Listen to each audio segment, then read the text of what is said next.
تو یہ ان کی گمراہی ہے، شرک ہے اور کفر ہے۔ مگر جب وہی بات اس بات کو دنیا میں نافذ کرنا شروع کر دیں، جیسے آج ہندوستان میں ہو رہا ہے کہ جی ہم ہندوستان کی زمین پہ وہی رہے گا جو نعوذ باللہ ان بتوں کی رام کی پوجا کرے گا۔ پاکستان بھی اسی لیے بنا تھا 1947 میں کہ وہ کہتے تھے جس نے ہندوستان میں رہنا ہے وہ ہندو بن کے رہے، یہ مسلمان کو گوارا نہیں۔ ہم تو تختہ دار پہ بھی ہوں تو ہمارا عقیدہ یہ ہے ولا تموتن الا وانتم مسلمون، یا اللہ ہمیں زندہ بھی مسلمان رکھنا، ہماری موت بھی مسلمانوں کی طرح۔ مسلمان کبھی کسی اور کی پوجا نہیں کر سکتا، کسی کی پوجا نہیں کر سکتا اللہ کے سوا۔ تو یہ ان کی فکر میں فساد ہے۔ جب اس کی امپلیمنٹیشن کے لیے، اس کے جو ہے وہ پریکٹیکلی پرومنگیشن کے لیے کام کریں گے، جب یہ کریں گے کہ نہیں ہم نے اپنی سوچ کو، غلط سوچ کو نافذ کرنا ہے، تو نفاذ کے لیے جب وہ طاقت کا استعمال کریں گے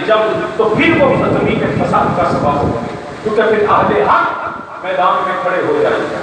خبردار، یہ تمہاری سوچ ہو سکتی ہے، اپنی سوچ کو اپنی حد تک رکھو،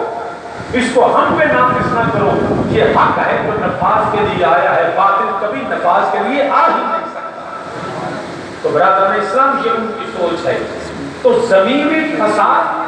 تیری سوچ، یوں کہہ لیجیے اگر میں ایک جملے میں اس کی وضاحت کرنا چاہوں تو اس کا مطلب ہے کہ جو وحی کے خلاف کام کرتے ہوئے، وحی کے خلاف جو ہے وہ بات کرتے ہوئے،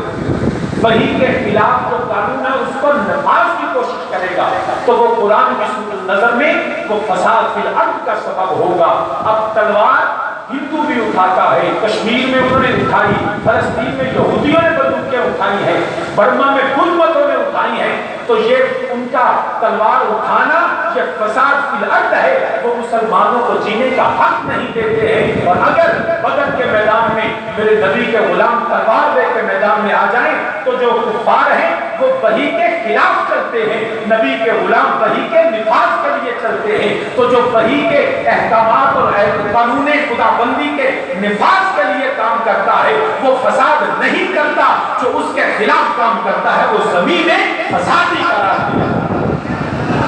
فساد وحی کے خلاف کام کرتا ہے، خدا کے قانون کو چیلنج کرنے یہ فساد ہوتا ہے۔ برادران اسلام، میں آپ کو اگر عقلی مثال دینا چاہوں، ایک شخص رات کے اندھیرے میں ایک سنسان جگہ پہ کھڑا ہو کے ہاتھ میں خنجر لے کے کھڑا ہو اور راہگیروں کو لوٹے تو چاہے ان کو خنجر سے ضرب نہ دے،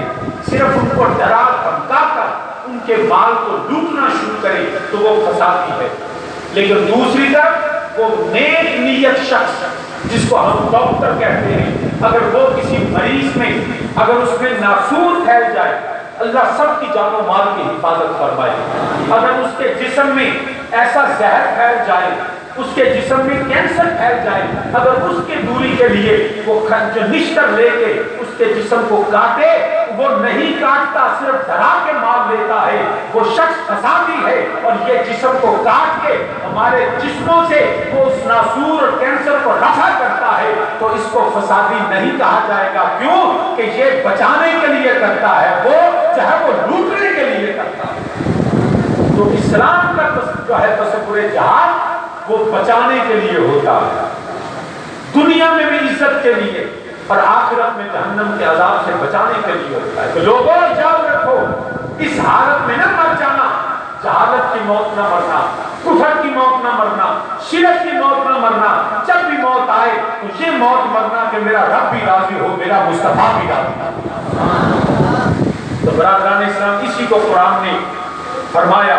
وَإِذَا قِيلَ لَهُمْ لَا تُفْسِدُوا فِي الْأَرْضِ، جب ان سے کہا جاتا تھا